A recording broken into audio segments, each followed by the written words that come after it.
അല്ല പിന്നെ കല്യാണം മുടക്കണം നല്ലോ കൊടുത്തു കേട്ടോ. ഹലോ, ഈ കൊമ്പങ്കാട് പോയാ എന്റെ പച്ചാണ് എന്തേ? ഏയ് ഒന്നുമില്ലേ, കുറച്ച് പൈസ കൊടുക്കണ്ടേന്ന്. അല്ല ഞങ്ങൾ പെരി പോയി അവിടെ ആരുമില്ല. ഇമ്മച്ചി വരുന്ന് നോക്കണേ, അവിടെ ആരും ഉണ്ടാവില്ല. ഞാനും പറ്റിപ്പോ സൈനാത്തന്റെ പേരില്ല പേര് കാട്ടിയരാ. സൈന, ഇടിമിന്നൽ വന്നാലും പേമാരി വന്നാലും പോയ പത്രൂല.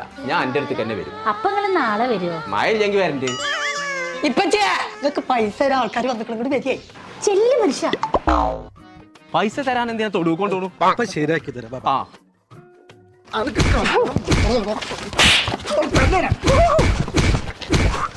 നിർത്തി നിർത്തി നിർത്തി. എന്താ പ്രശ്നം? ഇനി മേലാൽ കുട്ടികളെ കല്യാണം മുടക്കണ്ടല്ലോ, നിങ്ങളെ പണി ഞാൻ കഴിച്ചു. എന്നാ ഈ കാര്യം സൈന അറിയണ്ട. നിങ്ങൾ പൊയ്ക്കോളി, ഇനി ഉണ്ടാവില്ല. ഓരെന്തിനാ വന്നത്? ഓലിനോട് പൈസ കടം ചോദിച്ചാനെ ഞാൻ ഉണ്ടോ കൊടുക്കണു.